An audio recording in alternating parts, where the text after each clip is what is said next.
শুভ দিন। আশা করছি তোমরা প্রত্যেকে ভালো আছো, আর আমিও মোটামুটি ভালো আছি, কারণ আমার মেয়ে ভালো আছে।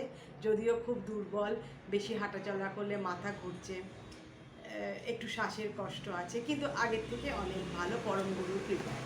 তো আজকে যেটা নিয়ে মানে বলতে বসেছি, তার আগে একটা কথা বলে রাখি। যদি আমাকে তোমাদের পছন্দ হয়, মনে ধরে, প্লিজ আমার চ্যানেলটিকে সাবস্ক্রাইব করে আমার পাশে থেকো, আমার হাতটা শক্ত করে ধরে থেকো। তো আজকে যে বিষয়টা বলতে চলেছি, আমার চোখে দেখা একটি অভিশপ্ত পরিবার, মানে যাদের পদে পদে কিছু না কিছু দুর্ঘটনা ঘটেছে তাদের জীবনে, এবং অভিশাপের, মানে ঈশ্বরের অভিশাপ, বা ঈশ্বর কি অভিশাপ দেয় জানি না, বা কোনো কারোর অভিশাপ, হয়তো পরিবারের পূর্বপুরুষরা কোনো অন্যায় করেছে, সেই অভিশাপ হয়তো লেগে গেছিল। এই পরিবারটি আমার খুব কাছের এবং আমার বরের পরম বন্ধু, ছোটোবেলাকার বন্ধু বলতে পারো। একেবারে শিশুকালের বলছি না, একটু বড় হওয়ার পর যখন ওরা কলেজে পড়ে তখনকার বন্ধু দিলীপদা। উনি আজকে নেই, 2016-তে চলে গেছে। ওদের বাড়ি ছিল তোমার ওই সন্তোষ মিত্র স্কোয়ার আছে না, যাকে লেবুতলা পার্ক বলা হয়, তার গায়ে ওদের বাড়ি ছিল। তো ওদের সঙ্গে আমাদের ফ্যামিলির মতো রিলেশন ছিল। ওদের সুখ দুঃখে আমরা গেছি, ওরাও আমাদের সুখ দুঃখে এসছে, এবং আমরা অনেক জায়গায়, আমার বিয়ের পর 90 সালের পর আমরা দু এক জায়গায় বেড়াতেও গেছি। দিলীপদার বউয়ের নাম হলো শেলিদি বলে। আমরা কীরকম অভিশাপটা আরম্ভ হয়েছে, মানে এই গল্পটা আরম্ভ হয়েছে আমার বিয়ের আগে থেকে। দিলীপ দারা ছিল 3 ভাই 3 বোন, কিন্তু আমার যখন বিয়ে হয় 2090-তে, তখন আমি দেখেছি তারা 2 ভাই 2 বোন। সেটাই আমরা দেখে এসেছি এবং আমি জানি সেটা, মানে আমি দেখে এসেছি।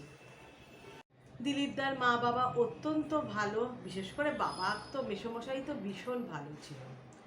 তো দিলীপ দ্বারা 3 ভাই, যেটা আমি দেখিনি, একজনকে মাঝে একজন ছিল।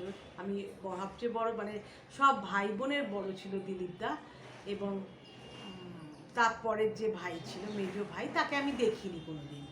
তো যেই মানে কেন দেখিনি সেটাই বলতে যাচ্ছি। এরপর অনেক অঘটন, কিন্তু হয়তো একটা ব্লগে আমার শেষ না হতেও পারে। তো আমার, তোমরা ভাববে যে আমি আরেকজনের বাড়ির কাহিনী শুনে আমি কি করব, মানে তোমরা বলতেই পারো বা কমেন্ট করতেই পারো। কেন বলছি কেন জানো? বললাম না, হয়তো ঈশ্বর কিন্তু অভিশাপ দেন না, কিন্তু আমরা মানুষেরাই অনেক অঘটন করে থাকি, মানুষের ক্ষতি করে থাকি, যে কারণে সেই সব মানুষদের দীর্ঘশ্বাস বা অভিশাপ লেগে যায় একটা পরিবারে। হয়তো এদের পূর্বপুরুষরা করেছে, যেটা আমি আগেই বললাম। তো সবসময় চেষ্টা করবে কারোর মনে দুঃখ না দেওয়ার, মানে কিছু শিক্ষামূলক ব্যাপার থাকে, তো এই জন্যই আমি এই কাহিনীটা বলছি। তো সে কি করে, মানে সে মারা গেছে, মানে ওই যে দিলীপদার যে মেজো ভাই, ও মারা গেছে। কি করে মারা গেছে?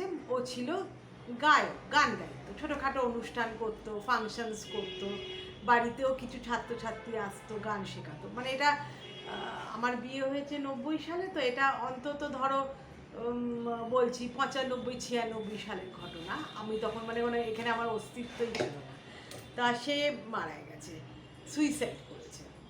তার আগে, মানে এই সুইসাইড কেন করেছে, তার আগের ঘটনা হলো, সে একটি মেয়েকে ভালোবাসতো, তার ছাত্রী তার কাছে গান শিখতে আসতো, এবং সেই ছাত্রীটি আস্তে আস্তে, মানে অনেক ছাত্রছাত্রীর মধ্যে সে মানে একটা জায়গা, মানে গানের জগতে একটা জায়গা করতে পেরেছিল। নাম করা কিছু না, কিন্তু ওই ফাংশনস করতো, ওকে ডাকতো। তো তার সঙ্গে এই দিলীপদার ভাইয়ের, মেজো ভাইয়ের একটা রিলেশনস তৈরি হয়েছিল। কিন্তু ওই যে হয় না, নিজের পাটা যখন শক্ত হয়ে যায়, তখন যে আমার এই পাটা শক্ত করাতে সাহায্য করেছে তাকে মানুষ ভুলে যায়। মানুষ মাত্রই তো বেঈমান, সবাই না হলেও। তখন যখন সে মেয়েটি পাখা মেলে উঠছে, তার গগন ছোঁয়া, তার মানে কি বলবো, ফেমাস সে হয়ে গেছে, তখন সে এই ছেলেটিকে ছেড়ে দিল।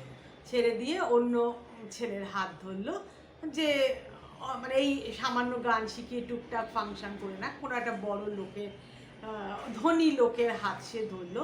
সে আঘাতটা এই ছেলেটি সহ্য করতে পারল না, ও পাগল হয়ে গেল, মানে পাগল বলতে উন্মাদ হয়ে গেল। আর খুব হিংস্র, মানে জিনিসপত্র ছুঁড়ে মারছে, তাকে একটা ঘরের মধ্যে বন্ধ করে রাখা হচ্ছে, যে খাবার দাবার দিতে যাচ্ছে তাকেও মারছে, যা কাছে পাচ্ছে তাকে মারছে। এর মধ্যে দিলীপদার বিয়েও হয়ে গেছিলো। দিলীপদার বিয়ে আমার অনেক আগে হয়েছিল, ওই মানে এই ঘটনার পরপরই ওদের বিয়ে, 1 বছর 2 বছরের মধ্যেই বিয়ে হয়েছিল। কাজেই ও তখন শেলিদির বিয়ের পর এসে গেছে আর কি। ওই বেশিরভাগই তার দেওরকে দেখাশুনো করতো, এবং মাথায় হাতে পিঠে হাত বুলিয়ে তাকে চান করবে না, জোর করে চান করানো, খাওয়ানো খুব করেছে শেলিদি, করেছে। কিন্তু তার মানে ওই সুযোগ পেলেই সে ঘর থেকে বেরোবার চেষ্টা করতো এবং সব ভাঙচুর করে ফেলতো। তখন যে ডাক্তার ওকে দেখাশুনো করতেন, তো সে বললো না, বাড়িতে রাখা যাবে না, এরকম হিংস্র হয়ে উঠেছে, তোমরা কোনো অ্যাসাইলামে দিয়ে দাও। তো সেইখানে সে দেওয়া হলো, যেখানে শুধু পাগলা গারদ না, আটকে রাখা হবে তা না, সুচিকিৎসা ব্যবস্থাও ছিল। তো সে চিকিৎসা করেছিল দীর্ঘ ধরো 3-4 বছর করার পর ছেলেটি নাকি ভালো হয়ে বাড়ি এসেছিল, কিন্তু খুব চুপচাপ থাকতো। বিশেষ মানে ওই যে ভায়োলেন্স হয়ে উঠেছিল, যে জিনিসপত্র ছুঁড়ে মারা, লোককে মারতে যাওয়া, সেই জিনিসটা ছিল না, অতিরিক্ত শান্ত হয়ে গেছিলো। মানে 10টা কথা বললে একটা কথা বলতো, যা খেতে দেওয়া হতো খেয়ে চুপচাপ গিয়ে শুয়ে পড়তো, বেশিরভাগ সময় শুয়েই কাটাতো সে, কথা বলার ইচ্ছেটাই তার চলে গেছিলো এই রকম। তো একদিন সকালবেলা আমি শুনেছি, সকালবেলা সবাই সবার কাজে ব্যস্ত, শেলিদি, তার শাশুড়ি, তারা সবাই কাজকর্মে ব্যস্ত, এবং দিলীপদাও তখন তার চেম্বারে বসে, সেটা বলতে ভুলে গেছি, আমার বর যেমন অ্যাডভোকেট হাইকোর্টে, ওই দিলীপদাও তাই ছিলেন। তো কোর্টের কাজকর্ম করে তো কোর্টে বেরোতে হবে, খেয়ে দিয়ে উঠে সেই সব রেডি হচ্ছে। এই সময় একটা বিশাল কোনো জিনিস পড়লে যেমন মানে আওয়াজ হয় না, বাড়িটা ছিল 3 তলা, তো ওই আওয়াজ হলো। তখন সবাই মানে হইচই করছে দেখে ওরাও রান্নাঘর থেকে বেরিয়ে, শেলিদিয়া তার শাশুড়ি বেরিয়ে দেখছে যে কি হয়েছে। তখন দেখা গেল যে ও ওই 3 তলার বারান্দা থেকে, মানে বাড়িটা ছিল 3 তলা, 4 তলার ছাদে ওঠেনি, 3 তলার বারান্দা খোলা মানে এতটা পাঁচিল মতন ছিল, ও মানে ঝাঁপ দিয়েছে, এবং তার মাথা টাটা ফেটে মানে বিভৎস। শেলিদি বললো আমি আর ওই দৃশ্য দেখে ঘরে নিজেকে বন্ধ করে নিয়েছিলাম, তো করে তো স্পট ডেড। তো যাই হোক, তারপরে যা প্রসিডিওর এগোলো চলে গেল। এটা হলো একটা দুর্ঘটনা। তারপরে কি হলো, আমার বিয়ের ঠিক 1 বছর আগে আর একটা দুর্ঘটনা। তারপরে তো ওরা এই শোকটা, বাবা তো হাজার হোক, শোক তো পেয়েই ছিল, একটা ছেলে এরকম চলে গেল। তারপরে কাটিয়ে উঠতে না উঠতে আর একটা অঘটন, সেটা হলো 89, মানে আমার বিয়ের ঠিক 1 বছর আগে, 89 সালের কথা। বলেছিলাম না ওরা 3 ভাই 3 বোন, 2 ভাই তো এখন আছে, ওই ছেলেটা তো চলে গেল, আর 3 বোনের মধ্যে সবচেয়ে যে কনিষ্ঠা মেয়েটি লিলি, এর নাম হলো লিলি। তো বড় বোনের নাম ডলি, তারপরে ছিল মলি, তারপরে হলো লিলি। তো এই লিলি একদিন নিরুদ্দেশ হয়ে গেল। শেলিদি আমাকে গল্প করছে, যেহেতু ওদের পুরনো বাড়ি, ওদের কোনো অ্যাটাচ বাথ ছিল না, ওদের বারান্দা থেকে বেরিয়ে সিঁড়ি দিয়ে নেবে, সিঁড়ির পাশটাতে মানে সিঁড়ির তলায় বলতে পারো, প্রত্যেকটা তলাতেই ওই রকম সরু, আমি দেখেছি সরু মতন বাথরুম একটা এরকম ছিল। তো একদিকে কমোড বা ল্যাট্রিনের সিস্টেম ছিল, আর একদিকে চানের জায়গা, মানে সরুটে লম্বাটের মতন। তো তখন খুব গরমকাল, সে ওই মেয়েটি, ছোট মেয়েটি লিলি, সে ক্লাস 8-এ পড়তো। তো 8 থেকে 9-এ ওঠার অ্যানুয়াল পরীক্ষা চলছে তখন, কিন্তু অ্যানুয়াল পরীক্ষা ওই নভেম্বর মাসে হতো। আর শেলিদি সব বাড়ির সব কাজকর্ম করে রাত্রিবেলার ওই আটা টাটা মেখে রেখে রাতের রুটি হবে এই করে রোজ সন্ধে দিত, দিতে যাবার আগে সেলিদি ওই গা ধুতো, চান করতো, বলতে গেলে মাথা না ভিজিয়ে যাকে বলে গা ধোয়া, গা ধুতো। তো ওই সিঁড়ির তলায় যে বাথরুমটা ওইটাতে সে করছে, এমন সময় যে সিঁড়ি দিয়ে ধাপে ওঠা যে আওয়াজটা, সেই আওয়াজটা পেয়েছে সে। তখন বলে, কে লিলি এলি? সে তো স্কুলে পড়ে, ক্লাস 8-এ পড়ে, 8 থেকে 9-এ ওটা অ্যানুয়াল পরীক্ষা হচ্ছে। বলে হ্যাঁ, যা খাবার ঢাকা আছে, যেমন রোজ বলে সেরকম, খাবার ঢাকা আছে খেয়ে নে, ঠিক করে খাবি, যেরকম বলে, মানে স্থানীয় বৌদি আর কি। তো বললো ঠিক আছে, বলে ও যেমন মানে কি জামা খুলে হয়তো খেয়েছে টেয়েছে, তারপরে আবার সিঁড়ি দিয়ে নামার আওয়াজ। তখন বলে কে? ও তখনও মানে সেলিদির গান হয়নি, কে? তখন বলো আমি আসছি একটু, ওই সামনেই তো ওই পার্ক, আমি একটু পার্ক থেকে বন্ধুদের সঙ্গে গল্প করে আসছি, প্রায় বোধহয় সে যেত। সেই যে গেল আর এলো না। সেই রাত মানে গড়িয়ে গেল, খোঁজাখুঁজি, আশেপাশে যাদের সঙ্গে গল্প গুজব করতো খোঁজ নেওয়া হচ্ছে, কিন্তু সে আর ফিরল না, তো ফিরলই না। অনেক পুলিশ মানে সামনেই হলো লেবুতলা থানা, সেখানে ডায়েরি করা হলো, খোঁজাখুঁজি বিভিন্ন জায়গায়, তাকে পাওয়া গেল না। তো এমন সময় একটা ক্লু বেরোলো ওদেরই কোর্টের, হাইকোর্টের আরেকজন অ্যাডভোকেট, তার নাম হলো তপনদা। তো সে তখন কোনো কারণে বাইরে বেড়াতে যাচ্ছিলো, বা কোনো মামলার কারণে তো বাইরে যায় অনেকে, তো ওই বাইরে যাচ্ছিলো। তখন সে কোর্টে বলল, এই জানিস তোর বোনকে এবং একটি ছেলেকে আমি দেখেছি হাওড়া স্টেশনে, যাচ্ছে কাঁধে একটা ব্যাগ নেওয়া, আর ওরা হাত ধরে কোনো একটা ট্রেনে উঠবে বলে যাচ্ছে। বলে সে কি, কবে? তখন যেই সময়টা বললো, ওই ডেটটা হলো ওই ডেট যেদিনকে ওই লিলি বাড়ি থেকে চলে গেছিলো, সেই ডেটটা। তখন বললো, ও মা কোন ট্রেনে উঠলো? বলে কোনো দূরপাল্লার ট্রেনে উঠেছে। আমি তো জানি না, আমি তো আমার এতে মানে কি বলবো, আমার ট্রেন ধরার জন্য আমি ব্যস্ত, কিন্তু তোর বোনকে আমি দেখেছি। এবার যে স্কেচ আঁকা হয়েছিল ওনার কথা, ওই তপনদার কথা অনুযায়ী যেই ছেলেটি স্কেচ আঁকা হয়েছিল, সেই ছেলেটি হলো ওদের বাড়িতে ইলেকট্রিকের কাজ করতো। যেমন ধরো কোনো কিছু লাইন খারাপ হয়ে গেল, যে মিস্ত্রি আসে না, ঠিক অবিকল মোটামুটি আঁকা সেই স্কেচ। তার মানে ওই ছেলেটির সঙ্গে তার লাভ অ্যাফেয়ার্স হয়েছিল, বা প্রেমের রিলেশনস হয়েছিল।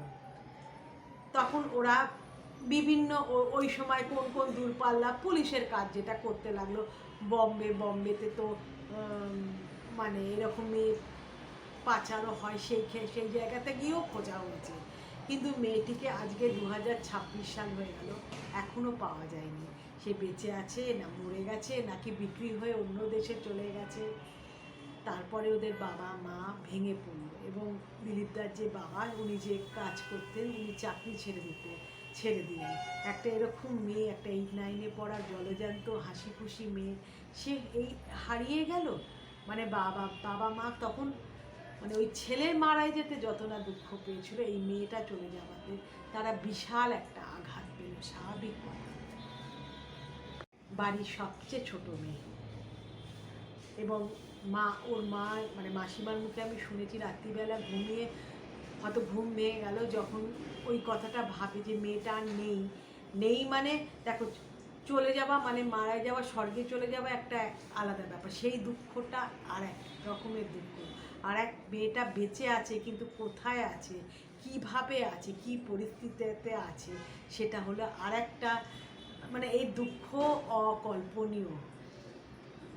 তো বুকটা মানে জানো তো, আমার রাত্রে ঘুম ভেঙে না আমি পায়চারি করতে থাকি, আমার না ভীষণ ঘাম হতে থাকে, আমি তখন গিয়ে না বাথরুমে গিয়ে চান করি। মানে আমার যে কী কষ্ট আমি কাউকে বোঝাতে পারি না। আমি খেতে হয়, খুবই কষ্ট। মানে দুটো ছেলে মেয়ে এরমভাবে চলে গেল, এতেই তাদের শেষ না, আরও দুঃখ কষ্ট লেগে আছে যে 2016 সালে যে দিলীপদা চলে গেল, এবং সেটা চলে গেছিলো নীল ষষ্ঠীর দিন। আমার এখনও মনে আছে, নীল ষষ্ঠীর দিন দিলীপদা চলে গেছিলো, এবং কেন চলে গেছিলো সেই কারণটা কি সেটা আমি আগামী ব্লগে বলবো। শুধু এটাই বলে রাখছি যে ওদের বিয়ে মানে দিলীপ দাস সেনজির বিয়ে তো আমার অনেক আগে হয়েছিল, মানে 90 সালের অনেক আগে হয়েছিল। ওদের এতদিন কোনো সন্তান হয়নি, এবং পরবর্তীকালে যখন আমার মেয়ে হলো, আমার বড় মেয়ে হলো, তার তিন মাস পর ওদের একটি মেয়ে হলো। মেয়েটির নাম দীক্ষা মঞ্জুরি, মেয়েটির নাম। সে জন্মগ্রহণ করলো, এবং তাকে নিয়েও অনেক অনেক অনেক ঘটনা বহুল, যে কারণে তার বাবা ইচ্ছা মৃত্যু নিয়েছিল।